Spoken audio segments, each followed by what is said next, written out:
Hello বন্ধুরা, আজকে তোমাদের শর্টকাট পদ্ধতিতে ঘুগনি করা দেখাবো। দেখো, মটরটা ভিজিয়ে নিয়েছি, তার মধ্যে একটু দারচিনি এলাচ দিয়ে দিয়েছি। আলু ছালগুলো ছাড়াইনি, আমি ছুরি দিয়ে একটু ছোটো ছোটো করে টুকরো করে কেটে নিয়েছি। এটা আমি প্রেশারের মধ্যে সিটি মেরে নেব, মটর সহ আলু সহ।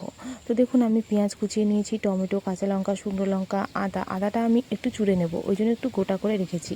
তো দেখুন, আমি এখানে চুড়ে নেব। আপনারা পেঁয়াজ দুটো ব্যবহার করতে পারেন, আমি একটাই ব্যবহার করেছি। তো কড়াটা বেশ ভালোভাবে গরম হয়ে গেছে। কড়ার মধ্যে আমি এবারে একটু তেল দিয়ে দিলাম। ওই তেলের মধ্যে আমি একটু শুকনো লঙ্কা ফাটিয়ে দিয়ে দিচ্ছি। তারপর আমি একটু গোটা জিরে দিয়ে দেবো। তো দেখুন, আর তেলটা আপনারা একটু বেশি ব্যবহার করতে পারেন। তো আমি একটু খুব একটা বেশি তেল ব্যবহার করিনি। তো আমি এবার গোটা জিরে দিয়ে দিলাম। এবারে আমি মশলাগুলো, যে পেঁয়াজ, রসুন, টমেটো, কাঁচা লঙ্কা, এগুলো আমি হামাদিস্তায় থেতো করে নিয়েছি। ঘুগনি কিন্তু হামাদিস্তায় থেতো করে নিলে বেশি টেস্ট হয় ঘুগনির মধ্যে, মিক্সারের পেস্টের থেকেও। তো দেখুন, আমি হামাদিস্তায় পেস্ট করে নিয়েছিলাম, সেই পেস্টটা আমি দিয়ে দিলাম। আধ ভাঙা থাকে, আমার তো মনে হয় ঘুগনি এটাই বেশি ভালো টেস্ট হয়। তো আমি ভালো করে দিয়ে দিলাম। দেওয়ার পরে আমি একটু নেড়ে চেড়ে নেব। তার মধ্যে আমি একটু জাফরান গুঁড়ো দিয়ে দিলাম। এবারে আমি হলুদ, নুন পরিমাণ মতো দিয়ে দেবো। তো এই পদ্ধতিতে রান্না করলে বেশ শর্টকাটই হয়। আর এদিকে আমি মটরটা সেদ্ধ করে নিয়েছিলাম, মটরটাও সেদ্ধ হয়ে গেছে, আলুটাও সেদ্ধ হয়ে গেছে। আর একটু ঠান্ডা ঠান্ডা হয়ে গেলে এই মশলাটা একদিকে ভাজা হচ্ছে, আর একদিকে মটরটা, আলুগুলো ঠান্ডাও হয়ে যাচ্ছে। তো সেই সময় আলুর ছালগুলো হালকা করে ছাড়িয়ে নিলেই রেডি হয়ে যাবে, আর সময়টাও অনেকটা কম লাগে। তো দেখুন, এবারে একটু মশলার মধ্যে একটু জল লাগবে। তো আমি বাইরের জল না দিয়ে ঘুগনিটা যে সিটি মেরেছিলাম সেই জলটা একটু দিয়ে দিলাম। তাতে কিন্তু তরকারির টেস্টটা আরও বেশি বেড়ে যায়। তো দেখুন, আমি একটু দিয়ে দিলাম ভালো করে।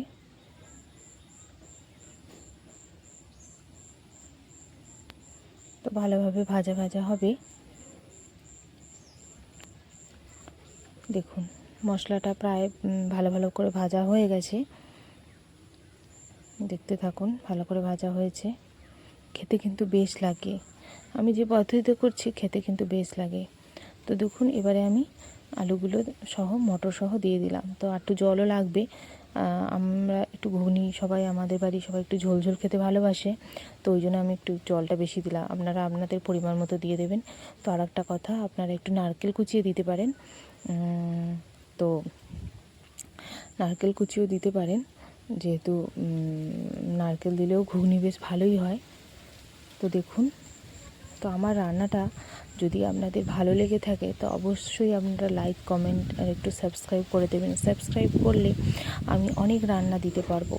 তো দেখুন, এটা কি মশলা দিচ্ছি, এটা মেন মশলার টেস্টটা বেড়ে যাবে। তো আমি দিলাম একটু ফুচকার মশলা দোকানে বললে দিয়ে দেবে। তো ফুচকার মশলা একটু দিয়ে দিলাম। আপনারা এটা যদি ব্যবহার করেন, আপনারা দেখবেন কতটা সুন্দর টেস্ট হয়। তো এটা আমি দেওয়ার পরে দেখেছি এত সুন্দর টেস্ট হয়, কি বলবো, আর কিছুই লাগে না। তো ওই মশলাটা দিয়ে দিলাম, রেডি হয়ে গেল আমার ঘুগনি। তো তো বন্ধুরা, ভালো থাকবেন, প্লিজ সাবস্ক্রাইব করবেন। বাই।